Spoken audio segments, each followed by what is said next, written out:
जय भारत दोस्तों, welcome to our channel genius of commerce.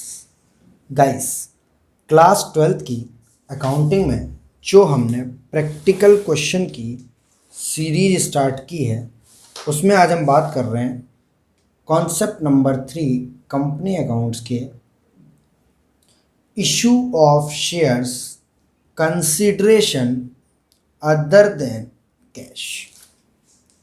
जहाँ पर शेयर इशू करे जाएंगे बट हमारे पास पैसा नहीं आएगा। जैसे पिछले कॉन्सेप्ट नंबर 1 और 2 में एंट्रीज करते समय पैसा आता था, वो पैसा यहाँ पर नहीं आया करेगा। हर बार की तरह कॉन्सेप्ट पढ़ते हुए हम एक रफ पेज उठाएंगे ताकि जो बातें लिखी हैं यहाँ पर वो आसान भाषा में हमें कैसे समझ आ सकती। बात समझना गाइस सिंपल सी, ये है हमारी कंपनी, ठीक है। इसका नाम है RS लिमिटेड। एक हमारी कंपनी है जिसका नाम है RS लिमिटेड। इनको एक अच्छी सी बिल्डिंग पसंद आ रही है, ठीक है। कुछ इस शेप में है हमारी बिल्डिंग। ये जो बिल्डिंग पसंद आ रही है हमको, हम इस बिल्डिंग को परचेज करने गए और हम इस बिल्डिंग को यहाँ लेकर आ रहे हैंगे। तो बिल्डिंग जो एक एसेट है और एसेट को डेबिट कर लिया जाएगा। हमारे यहाँ आ जाएगी तो हम इसको डेबिट करेंगे। जिस इंसान ने इस बिल्डिंग को बेचा है वो यहाँ बैठा हुआ है। उसने हमसे डिमांड करी, भाई साहब पैसे दो, पैसे, मनी दो, मनी। मैंने कहा भाई साहब मनी तो नहीं है, पैसे तो नहीं है। उन्होंने कहा तो बिल्डिंग मेरी यहाँ रखो। मतलब मुझे मेरी तुम्हारी बिल्डिंग, मुझे तुम्हें बिल्डिंग नहीं बेचनी अगर तुम्हारे पास पैसे नहीं है तो मैंने बोला अच्छा कोई दिक्कत नहीं है, हम आपको पैसे नहीं दे रहे, बस पैसे जैसी चीज़ होती है शेयर्स, आप चाहो तो हमसे शेयर्स ले लो। मैंने कहा अच्छा उसकी वैल्यू है? तो उन्हें बहुत वैल्यू है सर, हमारी कंपनी के शेयर हैं RS लिमिटेड के, उनकी तो बहुत ही ज़्यादा वैल्यू है। तो गाइस सिंपल सा कॉन्सेप्ट दिमाग में रखना, शेयर जो इशू हो रहे हैं उसमें ना पैसा आएगा और ना पैसा जाएगा, बट अगर कोई एक एसेट आ रही है, सिमिलरली जिस पर्सन ने एसेट बेची है उसको पैसे चाहिए थे बट हमारे पास पैसे नहीं है, तो यहाँ से एसेट इधर आ जाएगी और शेयर्स इस रास्ते से चले जाएंगे। बिल्डिंग डेबिट होगी और शेयर कैपिटल होगा साहब क्रेडिट। इस कहानी को मैं धीरे धीरे पढ़ते हुए आगे बढ़ना है, देखना कैसे। जब भी कोई एसेट या बिजनेस परचेज होगा या अमाउंट ऑफ एसेट आएगा, अमाउंट ऑफ एसेट जो भी उसकी वैल्यू होगी एसेट की, सन्ड्री एसेट्स के नाम से डेबिट कर दिया जाएगा। अगर एसेट्स एक ना हो के कई सारी हैं, building, plant and machinery, furniture और फिक्सचर्स, कुछ भी XYZ कोई भी एसेट्स है, वो सन्ड्री एसेट्स डेबिट कर दी जाएंगी। अगर एक से ज़्यादा खरीद रहे हैं आप तो, अदरवाइज़ आप एक एक करके भी डेबिट कर सकते हैं। क्योंकि शेयर्स इशूड होने हैं इसमें, तो शेयर कैपिटल अकाउंट क्रेडिट होगा, जैसा कि हमने पिक्चर में समझ लिया है। शेयर कैपिटल अकाउंट क्रेडिट होगा टू शेयर कैपिटल के नाम से, मतलब एंट्री बनेगी sundry assets account debit to share capital. इन दोनों के बीच में एक पर्सन आएगा कूद कर, क्योंकि हमें पता होना चाहिए ये बिल्डिंग हम किससे खरीद रहे हैं और शेयर्स हम किसको दे रहे हैं। वो कंपनी का शेयर होल्डर बनने वाला है। हम उस बंदे का नाम लिखेंगे, उसे प्यार से बोला जाएगा, अगर कुछ ना लिखा हो तो वेंडर, अदरवाइज उसका नाम हो सकता है कुछ भी, X limited, Y limited, Z limited, RK and sons, RK and brothers, RK and associates, RS and company, कुछ भी नाम हो सकता है उसका, ठीक है। वेंडर मतलब वो पर्सन जिससे हम वो बिल्डिंग खरीद रहे हैं। वेंडर मतलब होता है सेलर। जो गली मोहल्ले में पैडल करके बेचते थे ना, उन्हें वेंडर बोला जाता था। मतलब यहाँ पर इज्जत से उनका नाम वेंडर है, बड़े लोग हैं ये लोग, ठीक है। इसमें आएगा बेटा अक्सर अमाउंट ड्यू या परचेज कंसिडरेशन। सर ये अमाउंट ड्यू या परचेज कंसिडरेशन का मतलब क्या होता है? अमाउंट ड्यू मतलब होता है अमाउंट कितना बकाया है। हो सकता है बिल्डिंग 8 लाख रुपए की खरीदी आपने और 1 लाख नगद दे दिया, तो अमाउंट ड्यू कितना है? 7 लाख रुपीज़। अमाउंट ड्यू कितना है दोस्त आपका? 7 लाख रुपीज़। तो आपको शेयर्स देने वो 7 लाख रुपीज़ के देने। सर अगर 1 रुपया भी नहीं दिया हमने, उसको 8 लाख की बिल्डिंग खरीदी है, तो 8 लाख रुपए के शेयर्स देने हैं। सर ये परचेज कंसिडरेशन क्या होता है? ये अभी आगे बात समझेंगे हम। अक्सर इस वेंडर अकाउंट में परचेज कंसिडरेशन या अमाउंट ड्यू, यही दो चीज़ें आएंगी। कब कौन सी आएगी धीरे धीरे बात आगे बढ़ाते हैं। अब बात करते हैं पॉइंट नंबर नेक्स्ट की, बिकॉज हमने इस कहानी, हमें मोटे स्तर पर, देखो ज़्यादा स्पेस मैंने इसको लिया है, ज़्यादा स्पेस जो लिया है इस बात को लिया क्योंकि अक्सर आपको यही करना होगा। सन्ड्री एसेट्स डेबिट करनी होगी, शेयर कैपिटल क्रेडिट करना होगा, और वेंडर एक बार डेबिट एक बार क्रेडिट, जो कि अमाउंट ड्यू से होता है। जर्नल एंट्री कैसे बनेगी, क्या होंगी, सारी कहानी इस चीज़ को लेकर माइंड में सेट करनी है आपको। आगे की बात करते हैं। आगे की बात में लिखा हुआ sir, if we purchase entire business, अगर हम पूरा का पूरा बिजनेस खरीद लेते हैं किसी का, मतलब सॉरी चलो भाई जो एसेट्स है तुम्हारे पास, जो लाइबिलिटी है सब मेरे संग संग चलो, मतलब यहाँ पर हम खरीदने गए थे बिल्डिंग पर, हमें पूरा बिजनेस पसंद आ गई है, खरीद लाए हम पूरा बिजनेस, उसका बिजनेस खरीद लिया, उसको दुकान से उठाया खुद बैठ गए, उसको दुकान से उठाया और खुद बैठ गए, बिजनेस का बिजनेस खरीद लिया। If you purchase entire business, तो बेटा then along with asset, asset तो आएंगी, एसेट के साथ साथ certain liabilities are also taken, हम तो एसेट्स लेने गए थे, बिजनेस खरीद लिया पूरा, तो certain liabilities are also taken over, वहाँ लिखा होगा, और जो भी लाइबिलिटीज़ आएंगे it must be credited in entry number 1। जिस तरीके से सन्ड्री एसेट्स को आपने डेबिट किया है, सॉरी एसेट्स को, उस तरह सन्ड्री लाइबिलिटीज़ को बच्चे आप क्या कर लेंगे, क्रेडिट। सन्ड्री लाइबिलिटीज़ को आप क्या कर लेंगे दोस्त, क्रेडिट। कौन सी एंट्री में, एंट्री नंबर 1 में, sundry assets account debit to sundry liabilities. अच्छा सर ऐसे करेंगे, ओके सर, अभी तो आपने मना किया था एंट्रीज को दिमाग में नहीं रखना, इन बातों को बेटा बार बार इन बातों को दिमाग में रखोगे तो एंट्री ऐसा लगेगा इन्हीं से बनाई गई है, इसलिए मैं बार बार पिक्चर आपको ये वाली दिखा रहा हूँ कि यही एंट्रीज़ का फॉर्मेट बनेगा, एंट्रीज़ की फॉर्म बनेगी। मैं एंट्रीज रटाऊंगा नहीं आपको, एक एक एंट्री बड़े प्यार से आराम से समझाते हुए आगे बढ़ूंगा, ताकि आपको इस वाले कॉन्सेप्ट से लगाव हो जाए, और ये कॉन्सेप्ट आपका 2 जगह आएगा, शेयर्स में भी और डिवेंचर्स में भी सेम आएगा, बिल्कुल same, word to word same. When we purchased an asset और बिजनेस, चाहे हम एक एसेट खरीद रहे हैं एक सिंगल, या का पूरा बिजनेस खरीद रहे हैं, हम एक एसेट खरीद रहे हैं या बिजनेस खरीद रहे हैं, and question contains information regarding purchase consideration, हम कोई एसेट खरीदे या बिजनेस खरीदे हैं और क्वेश्चन में परचेज कंसिडरेशन दिया है as well as of value of asset and liabilities. मतलब क्या समझना बेटा बात, से हमने किसी का पूरा बिजनेस खरीदा और सारी एसेट्स की कीमत निकली मान के चलो 50 लाख रुपए, ठीक है, as well as value of asset and liability. Value of asset क्या है, 50 लाख।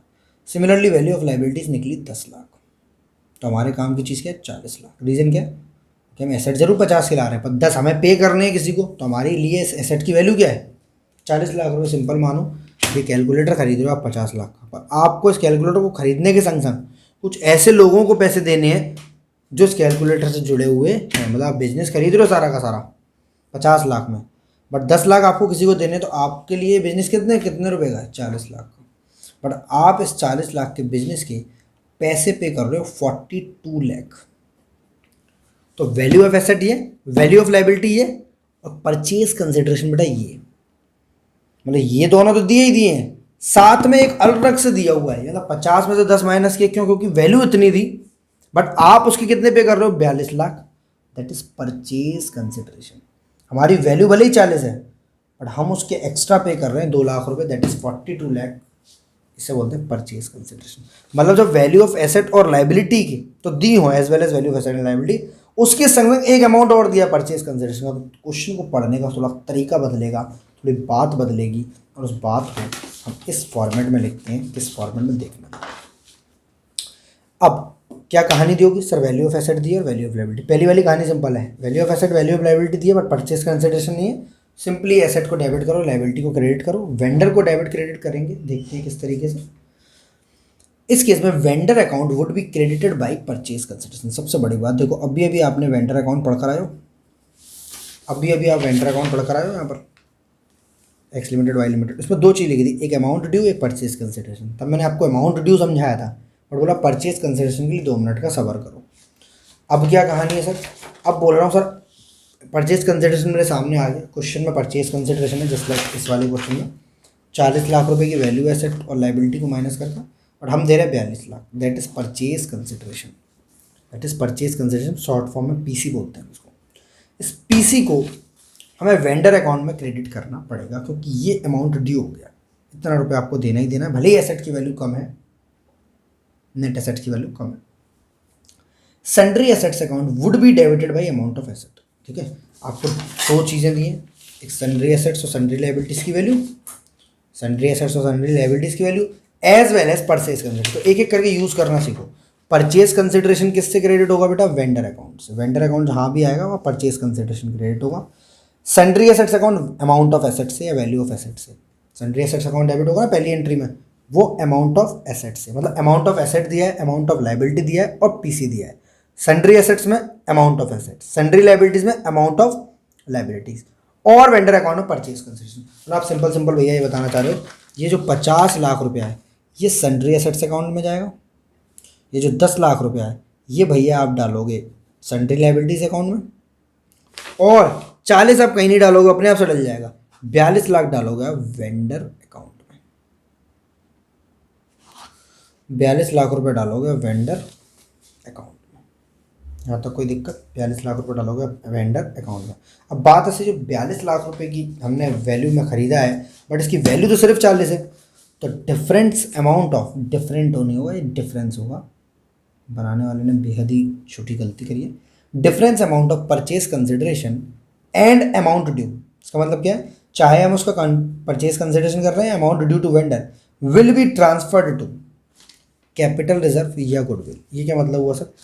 अगर आप परचेज कंसिडरेशन कम दे रहे हो और अमाउंट ड्यू ज़्यादा है, ठीक है, सामने वाले का, और अगर परचेज कंसिडरेशन ज़्यादा दे रहे हो और अमाउंट ड्यू कम है, सर दोनों का मतलब समझा दो क्या है। देखो वैल्यू बनती थी उसकी 40, बट आप दे रहे हो 42, मतलब एक्स्ट्रा दे रहे हो, मतलब आप क्या दे रहे हो, एक्स्ट्रा पेमेंट दे रहे हो। आप क्या दे रहे हो बेटा? एक्स्ट्रा पेमेंट दे रहे हो। तो किस अकाउंट में जाएगा? Goodwill account. मतलब कैसे सर? आप परचेज कंसिडरेशन कितना दे रहे थे एग्जाम्पल के हिसाब से? 42 लाख, और बंदे का बनता कितना था? सिर्फ बंदे का बनता कितना था? सिर्फ 40 लाख। एक्स्ट्रा पेमेंट 2 लाख रुपए का वो कहाँ जाएगा? वो जाएगा सर आपका गुडविल अकाउंट में। जो एक्स्ट्रा पेमेंट है 2 लाख रुपए वो जाएगा गुडविल में। 42 लाख दे रहे हो आप 40 लाख की चीज़ के अंदर, 2 लाख रुपए आप किसी एक्स्ट्रा चीज़ के दे रहे हो, दैट इज गुडविल, ठीक है। Similarly capital reserve account, sir इसके लिए क्या एग्जाम्पल बना लो? अगेन सेम चीज़ रखो, आप 40 लाख रुपीज़ का बिजनेस था, आपने उसे तोल मोल करा के खरीद लिया 35 लाख, क्योंकि सामने लो बड़ी ज़रूरत थी पैसे की, आपने बोला 35 चाहिए तो ले, तो अब परचेज कंसिडरेशन कितना है आपका? 35 लाख। बंदे का बनता कितना है? 40 लाख। तो 5 लाख रुपया जो आएगा वो कैपिटल रिजर्व में जाएगा। तो गुडविल बेटा डेबिट की जाएगी, क्योंकि गुडविल एक एसेट होती है और कैपिटल रिजर्व एक प्रॉफिट होता है। Assets are always debits and profits are always credit. बात समझ में आ रही है? यहाँ तक अकॉर्डिंग टू एग्जाम्पल कहानी पूरी सेट होगी। बाकी क्वेश्चंस करते हैं, फिर से ये याद आएगा, वापस से एक बार देखते हैं क्या वेंडर अकाउंट किससे क्रेडिट होगा? Purchase consideration. Vendor account credit किससे होगा? Purchase. Sundry assets, value of assets, ये 3 चीज़ें दी होंगी, value of asset, value of liabilities और वेंडर अकाउंट, ठीक है। तीनों चीज़ों को यूज़ करना है हमको। सर शेयर कैपिटल में कुछ नहीं क्रेडिट डेबिट होगा, वो भी आगे आएगी कहानी। अभी आपकी एंट्री बनेगी, देखो एंट्री आने वाली है आपके सामने। वेंडर अकाउंट आपके दिमाग में आ गया, वैल्यू सन्ड्री एसेट्स आ गया, सन्ड्री लाइबिलिटीज आ गया, परचेज कंसिडरेशन का यूज़ आ गया आपको समझ में, ठीक है। डिफरेंस अमाउंट क्या है? गुडविल या कैपिटल रिजर्व, दोनों कभी एक संग नहीं आएंगे, और कर आएंगे, या तो ये या तो ये। या तो भाई किसी के सामान के तुम ज़्यादा पैसे दे रहे होगे, 40 की जगह 42, या फिर कम पैसे दे रहे होगे, 40 की जगह 35, ठीक है। आगे बढ़े, अब बस अब फाइनल कंक्लूजन पर आ जाओ। जितनी चीज़ें तुमने अब तक पढ़ रखी हैं, तुमने क्या क्या पढ़ रखा है, एक बार वापस से रिव्यू करा दूँ 2 बार। सर बिजनेस एसेट्स समझ में आ गया, sir vendor account purchase consideration से क्रेडिट होगा, समझ में आ गया। सर शेयर कैपिटल को लाओ पिक्चर में, शेयर कैपिटल क्रेडिट होता है टू शेयर कैपिटल के नाम से। बाकी 2 बातें आपने पहले से ही पढ़ रखी हैं। अब बात करें जनरल की, जिसके हमारे मार्क्स आएंगे 3 से 4 मार्क्स का एग्जाम में क्वेश्चन आता है। ये शेयर्स में भी एज वेल एज डिवेंचर्स में भी, दोनों में दिया होता है, किसी एक में अक्सर पूछा जाता है।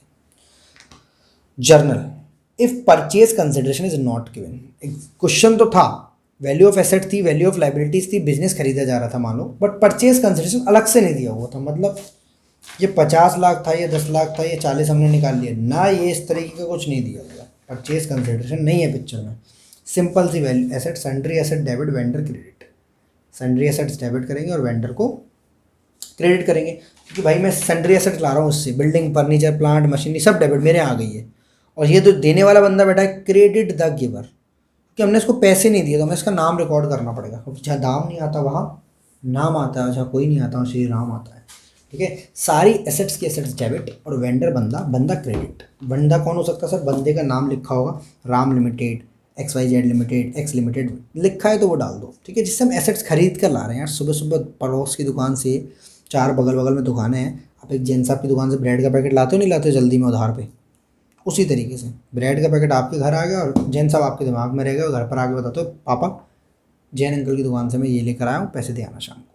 सिंपल सी बात है, एसेट्स यहाँ आ गई और वेंडर भैया यहाँ पर क्रेडिट हो गया, वो जैन अंकल। बात समझ में आ रही है बेटा बात? कब? जब परचेज कंसिडरेशन नाम की कोई चीज़ नहीं है, जितनी उसकी वैल्यू है हम उतनी पैसे दे रहे हैं, ब्रेड पर जितनी एमआरपी हम उतनी दे रहे हैं, एक्स्ट्रा नहीं दे रहे। लॉकडाउन जैसी स्थिति नहीं है। अब कहानी ये है कि सर मान के चलो कुछ पैसा दे दिया, मान के चलो, क्वेश्चन में ऐसा लिखा हुआ है कि आप पर जो पड़े थे, ब्रेड का पैकेट तो 20 का था, मानो आपके पास 5 रुपये, आपने 5 दे दिए, 15 उधार कर लो। ऐसा क्वेश्चन में होगा तो ही करेंगे, अपने से मानकर नहीं करेंगे, क्योंकि हम सर टॉपिक तो पढ़ रहे हैं consideration other than cash, but ये तो कंसिडरेशन कैश में जा रहा है। बेटा जब लिखा होगा, मान के चलो 20% अमाउंट दे दिया उन्होंने, या 10 लाख की एसेट थी 1 लाख दे दिया, तो जितना दे दिया, मतलब ये एंट्री हर बार नहीं आएगी, जब लिखी होगी तभी आएगी, क्योंकि मैंने लिखा if any amount is paid.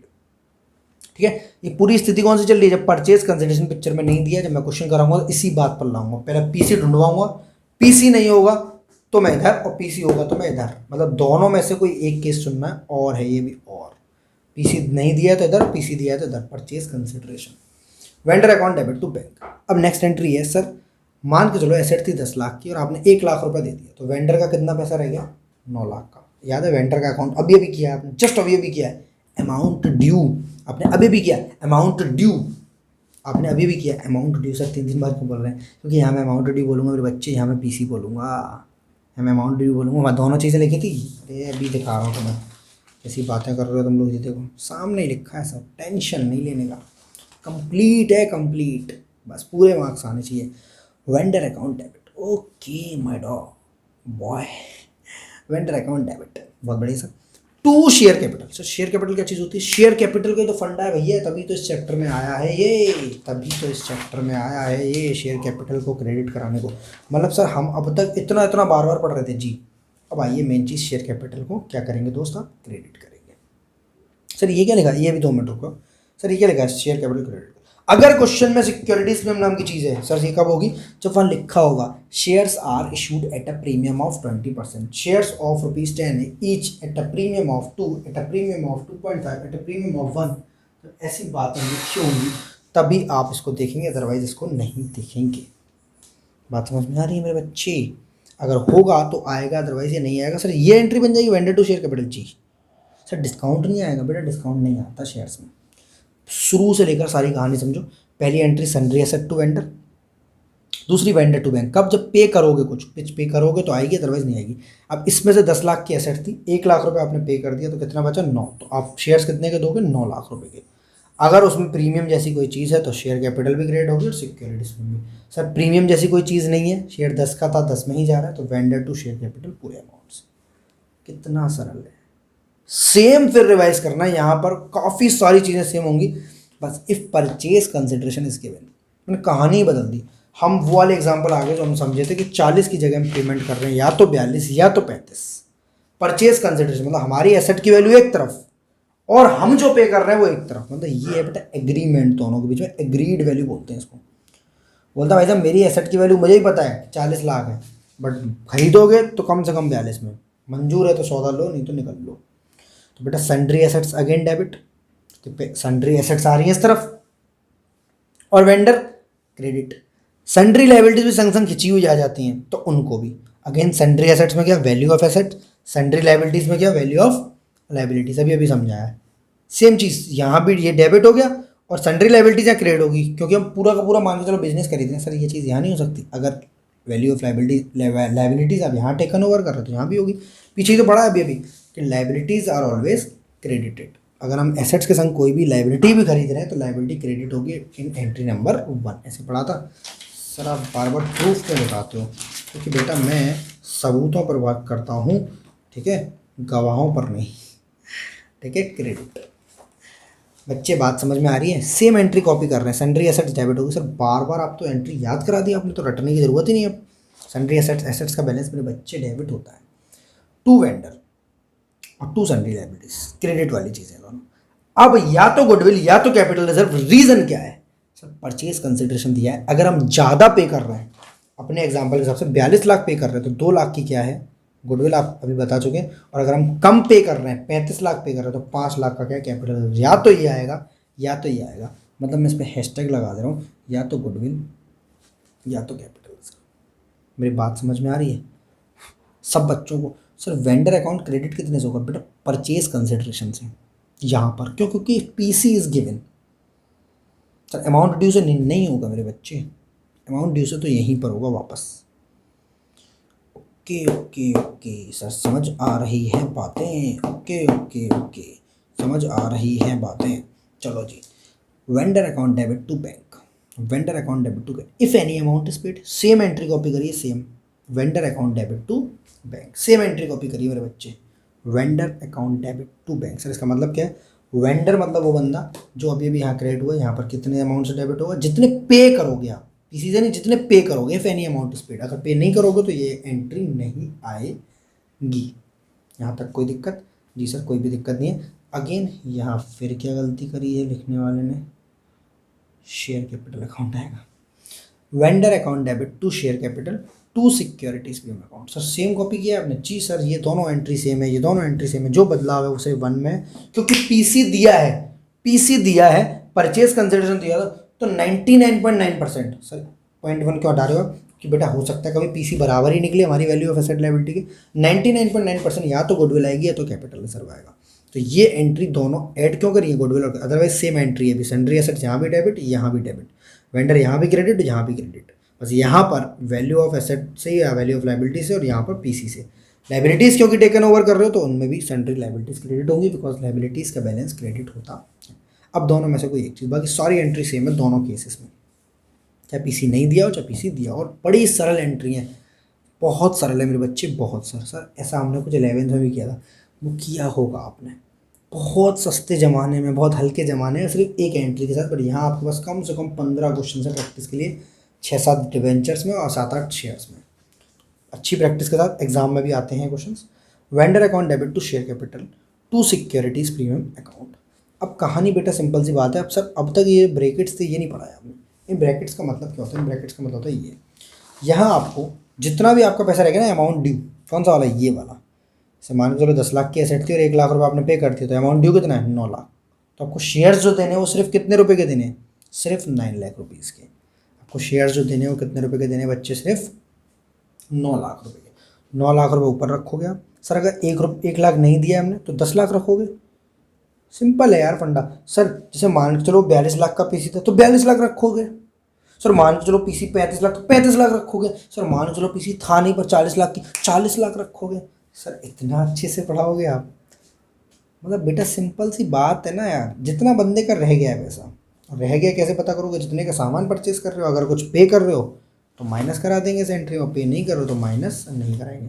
Amount due to vendor ऊपर, इशू प्राइस नीचे। सर इशू प्राइस क्या होती है? इशू प्राइस बेटा मैंने कॉन्सेप्ट नंबर 1 या 2 में से किसी एक में समझा रखी है अच्छे से, एक बार चेकआउट करना। सर 2 में समझाइए, फिर समझा दे रहा हूँ, ऐसा दिक्कत वाली क्या बात है। उसमें फेस वैल्यू प्लस प्रीमियम, 10 रुपये का शेयर है बट 2 रुपये प्रीमियम पर जा रहा है। Face value plus premium. Sir premium नहीं हुआ तो 10 रुपये। तो सर आप बोलोगे फेस वैल्यू से डिवाइड करेंगे? नहीं नहीं, डिवाइड हमेशा इशू प्राइस से होगा, डिवाइड हमेशा इशू प्राइस से होगा। वो तो अलग बात है कि फेस वैल्यू इशू प्राइस के बराबर है। Face value plus premium, if amount is premium amount is given, if it is given, if it is given मतलब प्रीमियम अमाउंट दिया है तो यहाँ प्लस होगा, अदरवाइज प्लस नहीं किया जाएगा। सर अगर प्रीमियम अकाउंट यहाँ नहीं हुआ तो मतलब यहाँ भी नहीं आएगा और यहाँ भी नहीं आएगा? जी सर जी नहीं आएगा। और सिंपल सी बात है, क्वेश्चन में प्रीमियम होगा तो आएगा, आएगा तो क्रेडिट होगा। बहुत बहुत मसालेदार सिंपल सी बात ये है। ठीक है, अब करना क्या है, यहाँ से जो भी शेयर्स निकलें, यहाँ से जो भी शेयर्स निकलें वो यहाँ पर शेयर कैपिटल के टाइम पे फेस वैल्यू में इंटू कर देंगे। फेस वैल्यू मतलब 10 रुपये, और number of shares premium amount में इंटू, क्योंकि प्रीमियम इसकी वैल्यू, इसका मतलब शेयर कैपिटल किससे बात करती है? हमेशा फेस वैल्यू से। और प्रीमियम सिक्योरिटीज में प्रीमियम अमाउंट से। फेस वैल्यू किससे बात करती है? शेयर कैपिटल से, क्योंकि दोनों बहनें संग संग चलती हैं। ये बोलती है शेयर कैपिटल, ये मेरी छोटी बहन है फेस वैल्यू। ठीक है, मतलब शेयर कैपिटल बिना इसके चल ही नहीं सकती बेटा, सिक्योरिटी जो बिना इसके नहीं चल सकती। सेम चीज़ करनी है, सेम यहाँ भी नंबर ऑफ शेयर जो भी निकाले हो आपने उसका फेस वैल्यू से इंटू उनका प्रीमियम अमाउंट से इंटू। ठीक है, बाकी जो भी छोटी मोटी चीज़ें अगर मैंने जल्दी में निपटाएंगे तो न्यूमेरिकल कराते समय अच्छे से कराऊंगा, बेहतरीन तरीके से कराऊंगा। आशा है वीडियो आप थोड़ी सी तो पसंद आई होगी। थोड़ी सी पसंद आई है तो एक लाइक का बटन होता है, लाइक कर देना, दोस्तों के साथ शेयर कर देना, चैनल को सब्सक्राइब कर लेना, बड़े दिनों बाद बोल रहा हूँ। और जिन बच्चों को गूगल मीट सेशन ज्वाइन करना है तो 15 अक्टूबर से हम वहाँ कंपनी अकाउंट्स का डिस्कशन करेंगे आफ्टरनून वाले बैच में। जिन जिन बच्चों को ज्वाइन करना है, व्हाट्सएप नंबर गिवन है वीडियो के स्टार्टिंग में, आप व्हाट्सएप से कॉल से पूछ सकते हैं गूगल मीट सेशन कैसे ज्वाइन करते हैं, क्या है इसकी फैसिलिटीज़, क्या क्या मज़े आने वाले हैं वहाँ पर, कौन कौन स्टूडेंट्स हैं और कितने दमदार तरीके से वो बैच चल रहा है। इसी के साथ प्रैक्टिकल क्वेश्चंस आपके कल अपलोड हो जाएंगे इस वीडियो को अपलोड होते ही। और guys thank you so much for your wonderful comments, a great support, और जो बहुत सारा वेट करते हो मेरी वीडियो के लिए, उसके लिए मैं तहे दिल से थैंक यू और सॉरी दोनों बोलता हूँ। ठीक है गाइस, क्योंकि मैं किसी को वेट कराना पसंद नहीं करता, but still you are waiting, क्योंकि मेरे पास समय थोड़ा सा कम है। गूगल मीट सेशंस भी हैं, फिजिकल बैचेस भी हैं, एज वेल एज ये कंटेंट बनाने में लगता है 2-2, 4-4, 7-7, 10-10, 12-12 दिन। ओके गाइस, समझ सकते हो थोड़ी सी मेहनत होती है इसमें। चलो इसी के साथ जय हिंद, जय Bharat, love you all of you, be happy always. मिलते हैं नेक्स्ट वीडियो में नए क्वेश्चंस और नए कॉन्सेप्ट्स के साथ। Very very thank you. जो भी नहीं समझ में आया कमेंट करो, जो बेहतरीन समझ में आया वो भी कमेंट करो, ठीक है। और साथ साथ वीडियो को पहली बार लाइक इतना कर देना कि बस मुझे लगे मैं लायक हूँ वीडियोस बनाने के। Thank you to all of